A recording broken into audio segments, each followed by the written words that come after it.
Hey everyone, welcome to Financial Wellness University. If this is your first time visiting, thank you for visiting the channel. If you are returning, thank you for returning back. And if you are not subscribed by now, please do so. And also remember to hit that little like button so that this video can be seen by more people.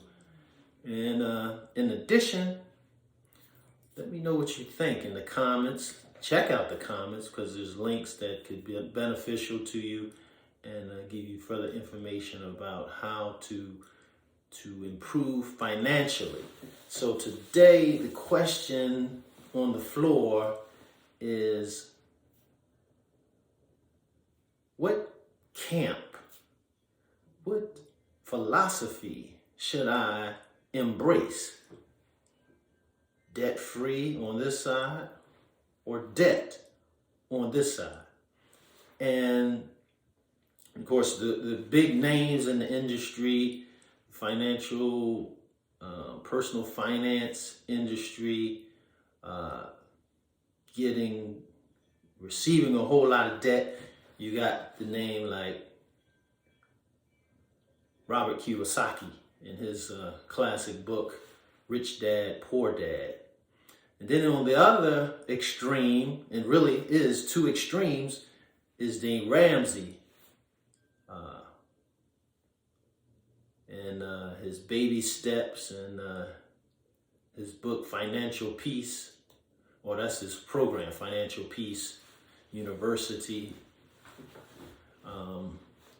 So the question is, a lot of people, should I have debt or should I be debt free? And I would suggest that you look at another option.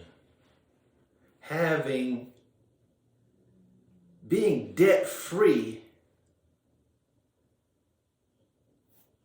at all possible, but not being afraid of using credit to your advantage, using credit to your advancement. And what do I mean by that? Well, let's look at the two. Dave Ramsey says, buy real estate debt free. It would take years to buy income property debt free. Now, if you got his kind of income, then buying debt-free might be pretty easy. But the average person doesn't have $100,000 sitting around, or even that they could accumulate in any reasonable amount of time. I don't want to necessarily be old and frail before I start investing. The other extreme is Robert Kiyosaki is saying, don't keep any cash. Put it all into debt. Get rid of it all and buy income producing properties. I think both extremes can hurt the average person. And now, of course, Dave Ramsey debt free, you're not going to be hurt in terms of debt, getting out of debt, of course. I mean, getting out of debt is a good thing, but it may putting every single dollar you have to paying down debt you're trading the opportunity cost that money could have been used for. And Robert Kiyosaki, on the other hand, is you have so much debt that you never really can stop because you always owe somebody something and you have to keep paying those debt payments. Now, yes, you're getting income too that offset those payments, but you never stop paying those payments. So, I mean, what's the happy medium? Well, I would say that to order to succeed financially, you can't just adopt or blindly follow any one person. And I'm not a financial advisor.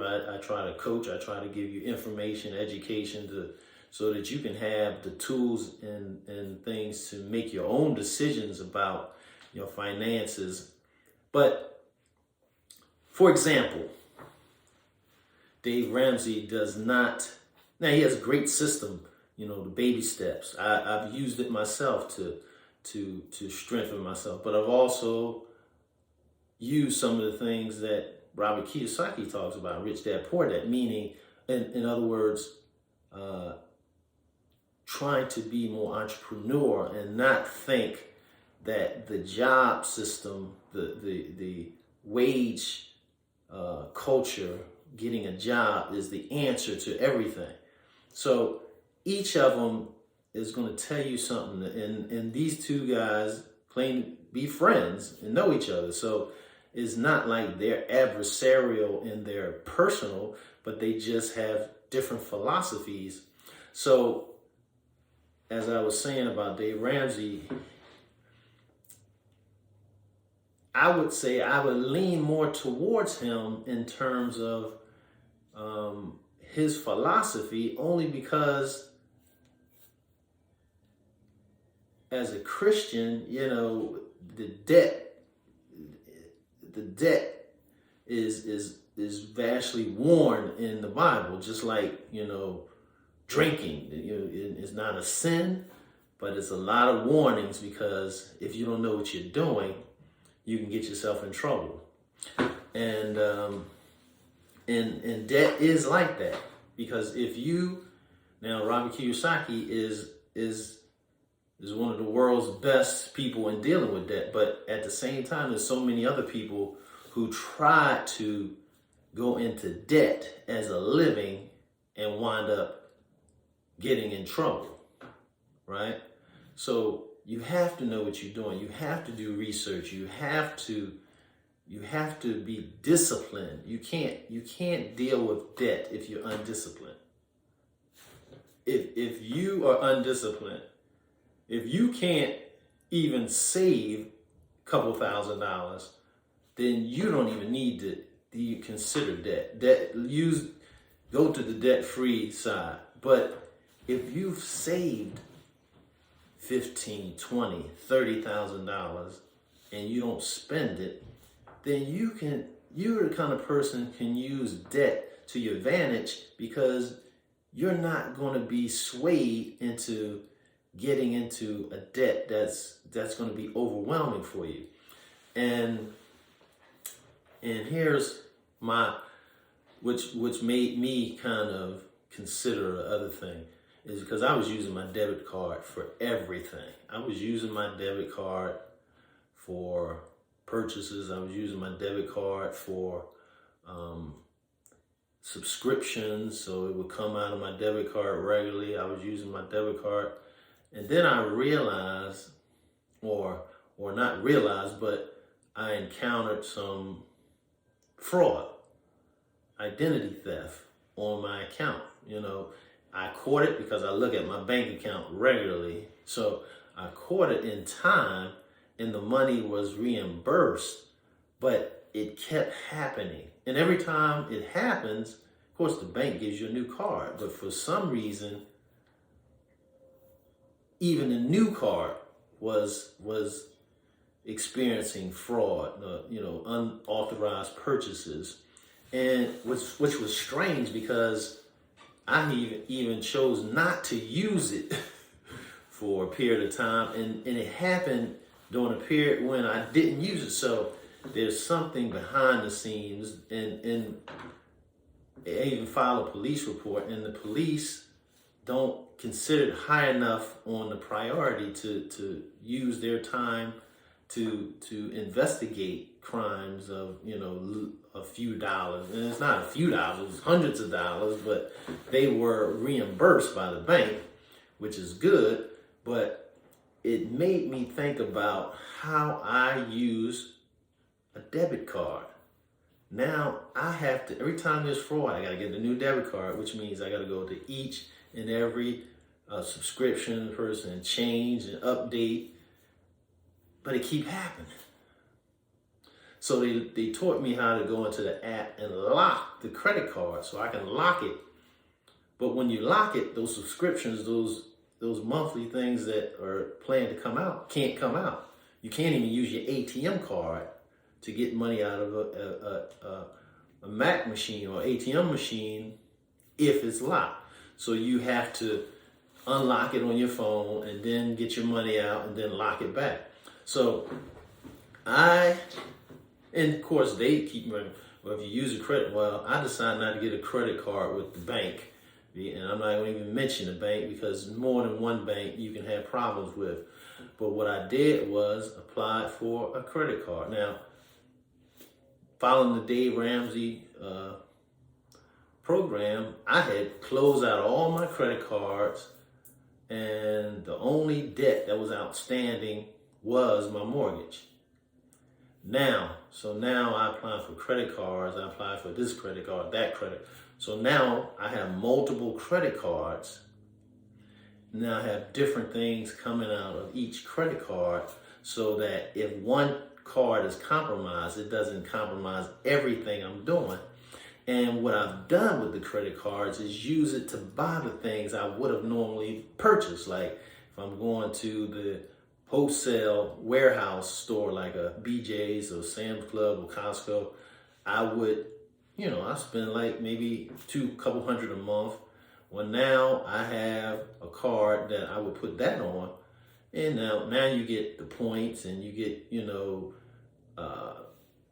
you're building up your credit score so that you look stronger when it's time to do things that your credit score is going to affect. Now, of course, if you don't, like Dave Ramsey would say, if you don't plan on borrowing, you don't need a credit score. But I want to refinance my house, they're going to look at my credit score. Yes, I can do manual underwriting, but there's only a few companies that do that, which means I'm limited by my choices of how I could, buy a house or refinance a house. And sometimes even in a job, you're bound by what happens on your credit score. So here's the good thing, though. The credit card solved the problem of having fraud on my account. I haven't had any fraud since I've been able to lock my card, and I have to lock it. So if you don't lock your debit card, please think about going on the bank's app and finding a feature where you can lock it, where nothing can come out unless you unlock it. But then the credit card, the other advantage of that is if there's fraud, I don't have to try to get back money that was in my account. And that's the worst part about it, because most people, don't have a lot of money on hand to begin with. So if you have somebody taking hundreds out at one time, it can cause not only the inconvenience of not having the credit card, but the inconvenience of trying to recuperate that money when you're still trying to pay bills. So now with a credit card, yeah, I'm gonna refute any false charges, but I don't have to reclaim or get back money, which is an issue that I don't want to be worried about. And now, like I said, here's the thing about having a credit card. You don't use a credit card as a way to go on a spending spree, but you use it to buy the things that you normally would have purchased, right? Now you have different rewards associated, but don't get caught up in the rewards, because then you want to spend more just for the rewards. But here the thing that I like is I'm using it for the things I would have normally paid for with my debit card. So I don't carry a balance from month to month. I pay the balance off every month. Now what that does is build my credit score so that if I need to, use my credit score for something, now it's high. It's in the high sevens, low eights, approaching the low eights if it's not there already. 800, I should say. High 700s, low 800s. Now I have the credit worthiness associated with me, and I don't have the issue of money coming out of my account anymore. So I've solved some fraud or identity theft concerns, and it's less inconvenience to me of changing my card every time something happens. Because if you only got one card linked to everything, then you have to change everything if that card becomes compromised, where if you have multiple cards. Now, keep in mind, as I said earlier, you have to be disciplined. If you're the kind of person that's going to start, let me go shopping, let me do this, let me do that, I got a card, I can pay the minimum payment, you're going to get yourself in serious trouble, and you're going to be in a hole that's going to be hard to dig out. But if you have the discipline to buy only the things that you would have normally bought from your budget, and I have a book out that shows you what to focus on in terms of personal finance, called The 7 Phases of Financial Wellness. Check the link below, and we'll give you the framework, if you will, of the things that you need to be doing over and over, and what to concentrate on, what not to concentrate on, because if you're busy doing the wrong thing, then you're still, you're still in a bad position. But if you're busy doing the right things, your financial wellness improves as you improve in these 7 areas of financial wellness. So, debt or no debt?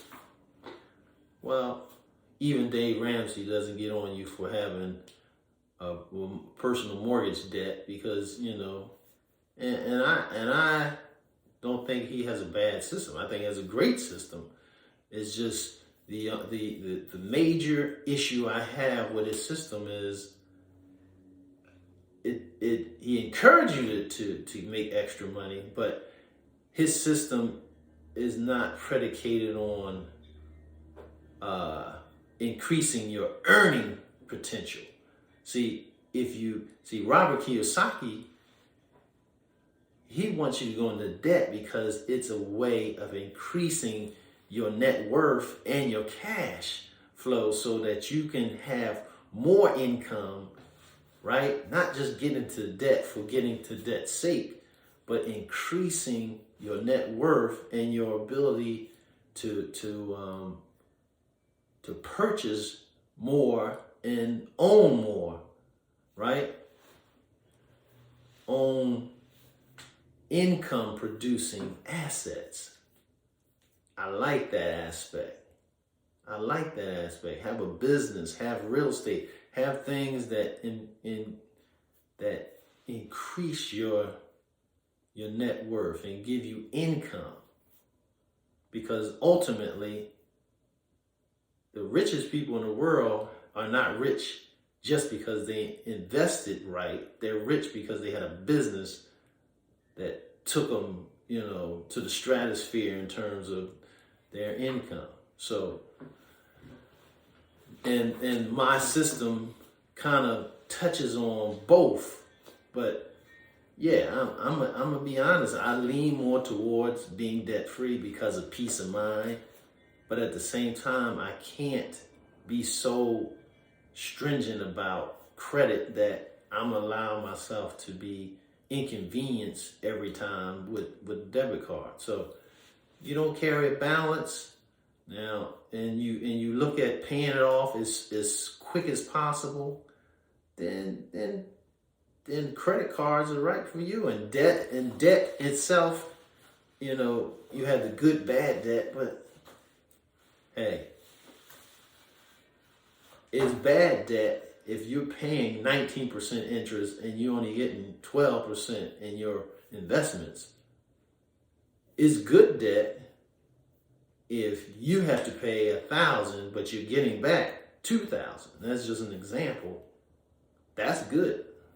So learn from both. Learn from both, and just keep some of the principles in mind of if you have a debt, learn how that debt can be paid by someone else. I mean, for a quick example is real estate. You use debt to purchase a property. You owe the mortgage company $1,000 a month. You get paid from the tenant $1,500 a month. Well, you're clearing $500. Now, it would be even better if you get into the other debt person, which is somebody like Grant Cardone. You get multifamily unit, so you get 3 units. The mortgage is probably can be around the same, like a triplex, an apartment on the first, second, third floor. Well, your mortgage is say $1,500, and you can get $1,500 from each person. Well, the first person has paid your mortgage, and the second and third persons are going to give you the cash flow or extra $3,000 a month. That's a great situation, you know. And eventually, you don't. And we can talk on this for hours. But the money that you get, you have to be disciplined enough to not just go out and blow it, but you got to put away some, because things happen in real life. Sometimes people move out. You need to cover that vacancy rate. Something breaks, you know. So everything you make is not pure profit, because there's expenses related to owning property. So you need to know that side of it, and not be so, rosy-eyed that you believe that debt is going to be this great thing that's going to turn you into a multimillionaire. It's going to be some struggles before you get to multimillionaire status. So the idea is you learn, get your education in, and learn and talk to people doing it, and learn the ins and outs before you burden yourself with a whole lot of debt. And at the same time, you're focusing on not going into consumer debt, because there's nothing positive, nothing good about a debt that you have to pay interest. A debt that gives you interest or payments, that's arguable. But a debt where only you pay and you don't get anything out of it is not good at all. And even some people say your regular mortgage is a bad debt, but your regular mortgage is a property that increases in value, and you always have an opportunity as an exit strategy to sell it, right? So, you need somewhere to live, and I'm not at a point in my life where I want to live in a little van or a tiny house. I want some space. So, and that's why personal finance is personal, because there's no one